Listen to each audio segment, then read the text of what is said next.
So I had a client ask me the other day, why do customer acquisition costs even matter? They were basically like, we're just trying to grow our revenue. We just want to be able to spend as much as possible and hit our revenue targets. And we don't want to have to worry about customer acquisition costs. And the question I asked them in response was, are you funded or are you bootstrapped? Because I think depending on the financial structure of your company, that's going to play into how you approach your marketing strategy. So I decided to make a video on this and dive into it. For those of you who don't know me, my name is Steve. I'm the founder of Harbor Marketing Agency, and my team and I help scale e-commerce brands to over 8 figures in revenue.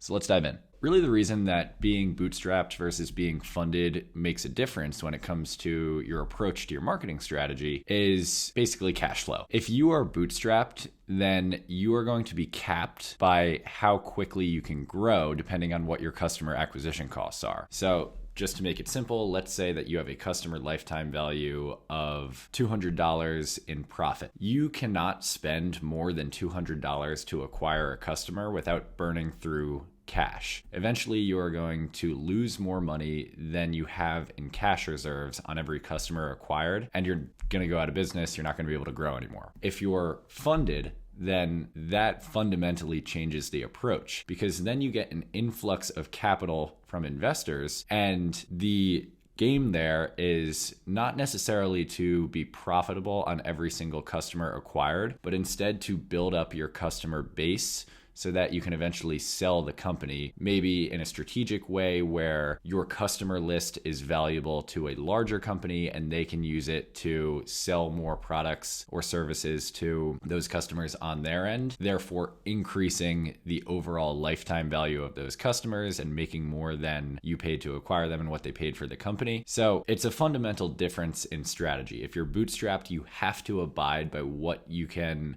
afford to pay to acquire a customer based on your unit economics, or else you're just going to run out of cash. Whereas if you're funded, you can afford to pay more to acquire a customer, even potentially lose money on acquisition, because you're playing the long game and your investor capital allows you to do that. So that's really the core difference there. And depending on if you're bootstrapped or funded, it is going to make a difference in your overall marketing strategy and how aggressive you can be with your growth. So I hope that makes sense. Feel free to leave any questions or comments below this video, and be sure to subscribe for more e-commerce tips.